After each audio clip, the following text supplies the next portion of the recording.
Olá pessoal, bom dia, tudo bem? Na aula de hoje a gente vai falar um pouquinho mais sobre a teoria de interferência e a gente vai resolver vários exercícios aí de interferência, tá? Bom, então basicamente parte teórica, faltou muito pouco para a gente terminar, faltou a gente falar aí sobre as lâminas delgadas e depois a gente vai fazer uma sequência de exercícios, tá? Vamos lá então. Então, para começar, vamos falar um pouquinho aí sobre as lâminas delgadas, como a gente pode ver exemplares aí de lâminas delgadas, né? Bolhas de sabão, manchas de óleo, manchas de detergente, que a gente tem essas cores todas aparecendo através delas. A gente vai ver que o fenômeno de interferência está por trás da aparição dessas cores. Como assim? A luz, quando passa por uma bolha de sabão, quando ela reflete numa mancha de óleo, ou qualquer outra forma aí que vocês vejam esse padrão, né, de um arco-íris retorcido, uh, cada cor tem um comprimento de onda diferente. E a gente já viu na aula passada que a interferência, né, ela faz com que a diferença de caminho, que eu chamei de D na aula passada, ela tenha a ver com um número de comprimentos de onda dividido por 2. Então repare que o comprimento de onda do vermelho é diferente do azul, que é diferente do verde, que é diferente do amarelo. Cada comprimento de onda representa uma cor da, da luz que é a da luz branca, né? Que é a soma de todas as cores.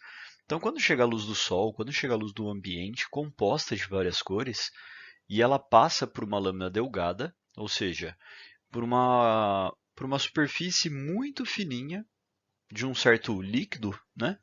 Ou de um certo material que pode ter refração ou reflexão, como vidro, como água, qualquer meio reflexivo, tá? Alguns comprimentos de onda vão sofrer interferência construtiva, e aí a gente consegue vê-los melhor. Alguns vão ter interferência destrutivas, então a gente não consegue vê-los. Então, o que acontece? Por exemplo, a parte que a gente está enxergando mais azul, provavelmente as outras cores sofreram interferência destrutiva e o azul sofreu uma interferência construtiva de forma que a gente consegue ver ele um pouquinho melhor.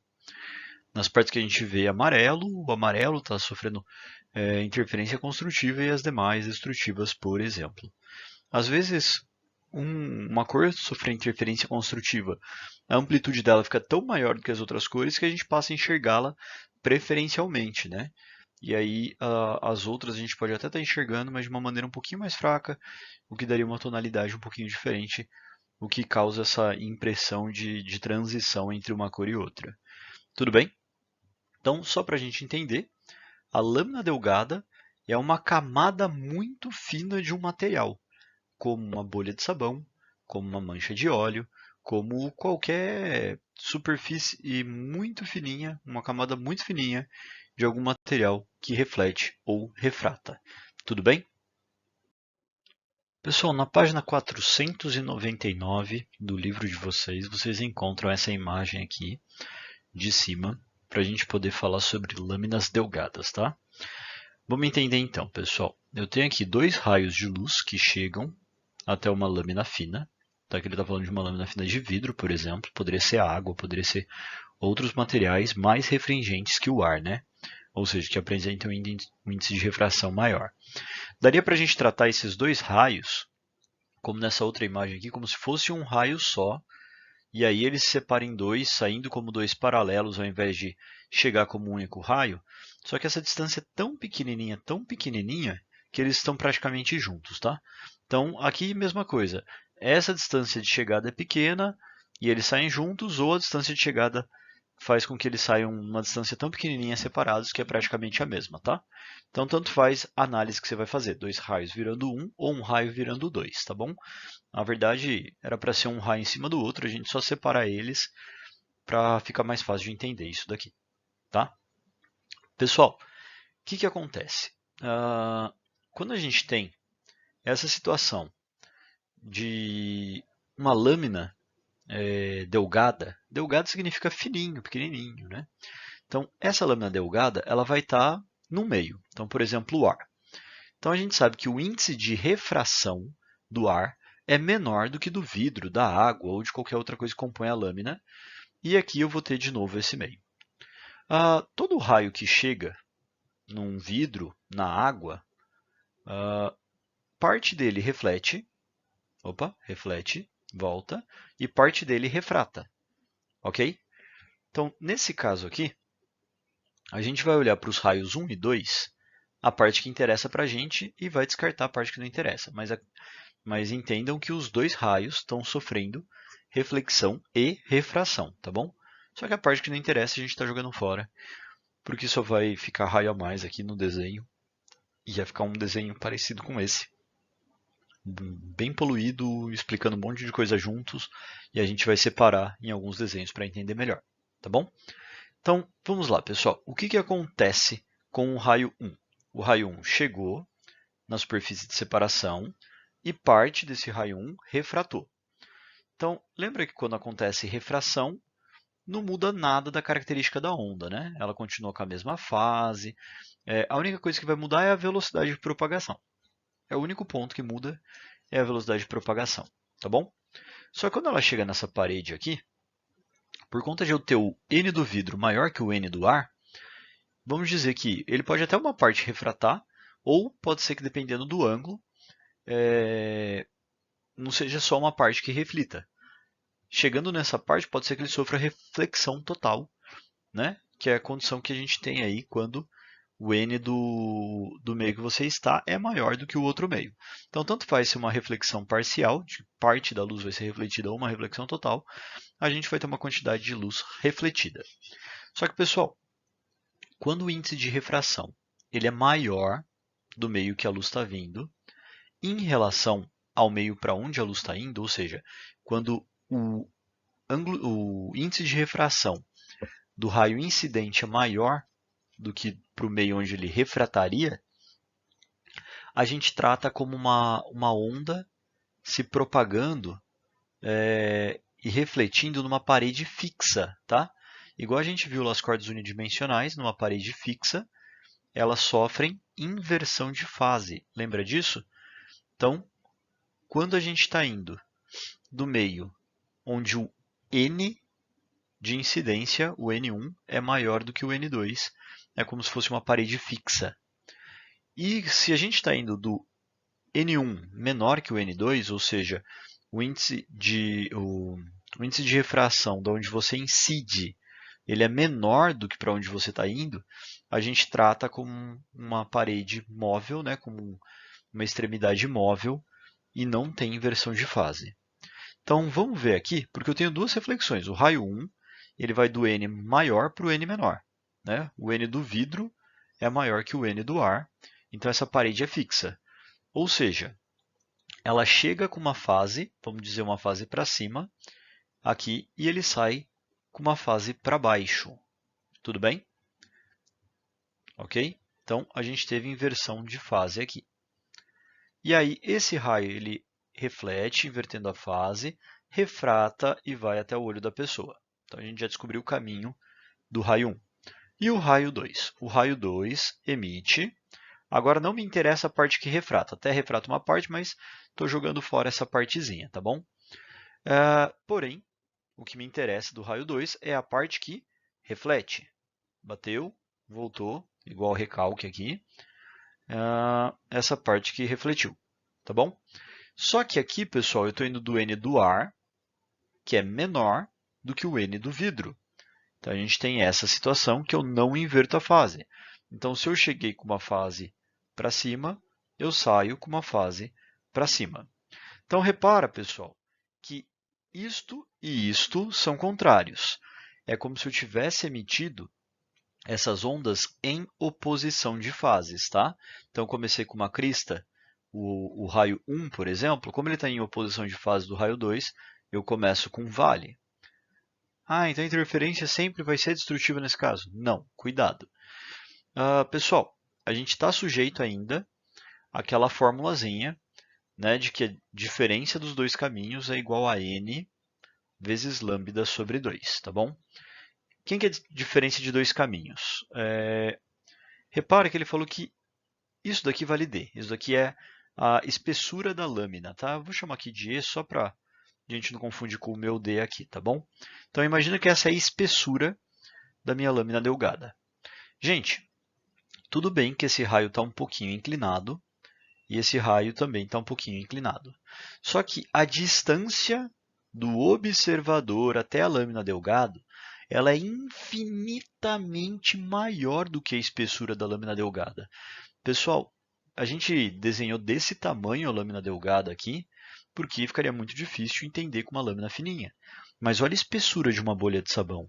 Olha a espessura de uma gota de óleo para fazer o padrão de interferência. É um negócio muito fininho, muito, muito, muito fininho. De tal forma que, apesar desses dois raios que a gente desenhou dentro da lâmina de vidro estarem inclinados, a gente pode considerá-las praticamente retas. Né? Porque como é muito pequenininho, muito fininho, pessoal, essa inclinação ela fica praticamente reta. Ou seja, a diferença de distância que os dois raios de luz vão percorrer é 2 vezes a espessura, tá? Porque praticamente ele andou aqui em linha reta e voltou. Repara que ó, fora, no ar, o caminho é o mesmo. Ó. Isso que o 1 percorreu aqui fora tem o mesmo tamanho que o 2 percorreu aqui fora. Esse caminho da lâmina até o olho é o mesmo para os dois. Então, essa parte de fora a gente pode desprezar completamente. Agora, a única diferença vai ser esse vai e vem da parte de dentro. Tudo bem, pessoal? Então, o que acontece? A diferença de caminho nessa fórmula da interferência que a gente viu na aula passada, ela é 2 vezes a espessura. 2 vezes a espessura é igual a n vezes lambda sobre 2. Aí a gente viu na aula passada que quando n é par, interferência construtiva. Quando n é ímpar, interferência destrutiva. Só que, porém, pessoal, presta muita atenção nisso. Na aula passada, a gente estudou os casos e fixou muito neles de quando as ondas são emitidas em fase, em concordância de fase. Quando eu emitia crista e crista, tá? E não crista e vale, não em oposição de fase.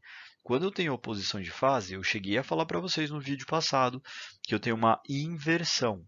Então, se antes par era construtiva, agora par forma uma onda destrutiva. E para qualquer n ímpar, nesse caso, a gente vai ter uma onda construtiva.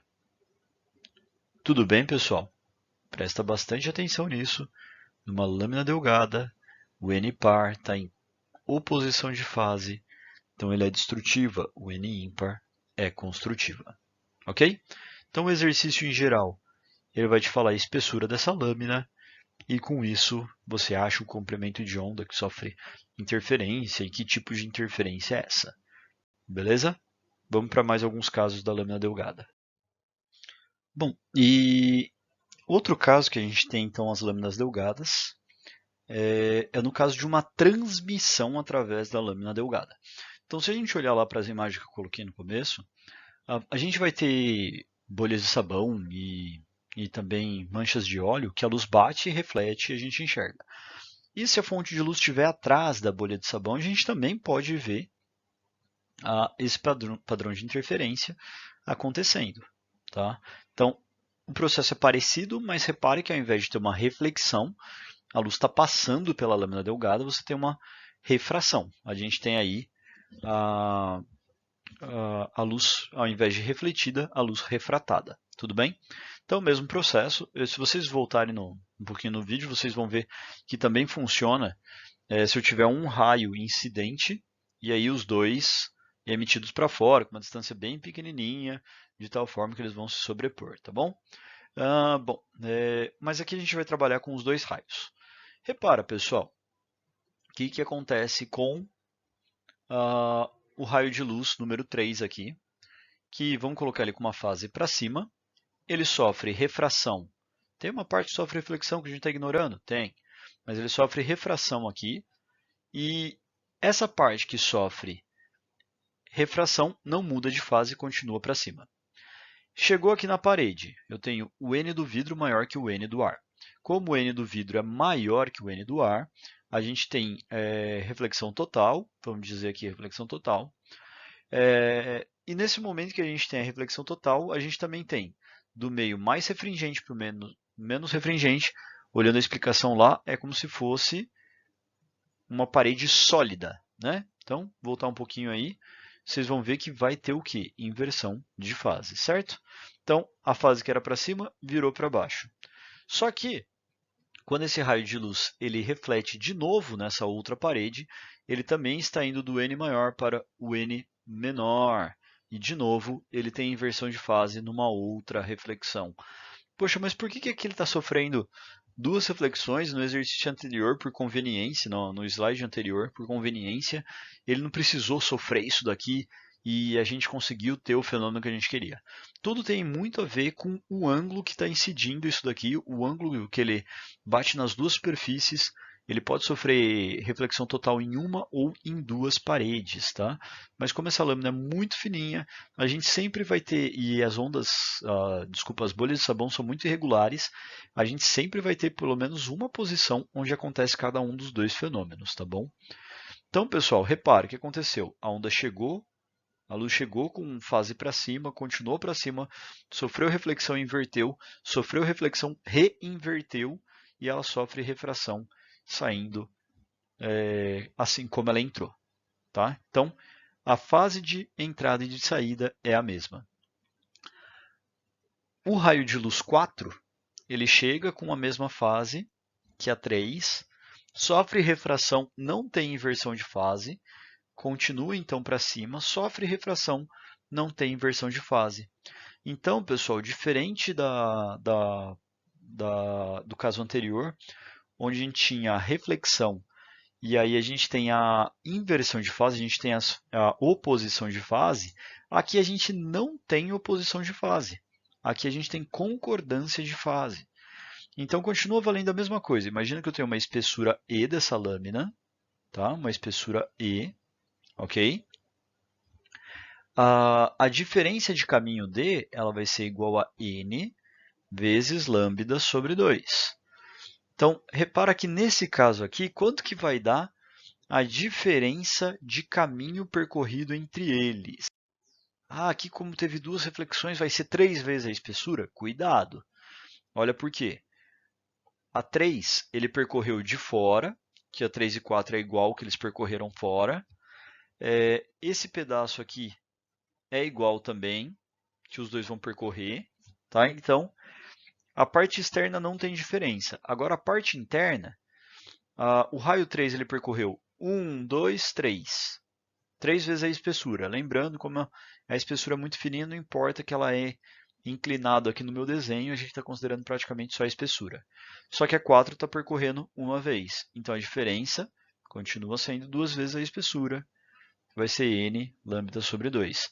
A única diferença, pessoal, como agora eles estão em concordância de fase, se o N for par, volta o exemplo da onda da aula passada, essa interferência vai ser construtiva. E se o N for ímpar, vai ser destrutiva. Tudo bem? É a única diferença que a gente tem aí no exercício, nesse tipo de situação. Ok? Bom, temos duas coisinhas importantes aí para explicar, para finalizar esse conteúdo. A primeira delas, né, é por que a gente tem a formação dos anéis de Newton nas bolhas de sabão e nas gotas de óleo. O que são os anéis de Newton? A gente tem espessuras diferentes em algumas lâminas delgadas, né? Então, por exemplo, o óleo, bolha de sabão, a gente nunca vê elas do mesmo tamanho.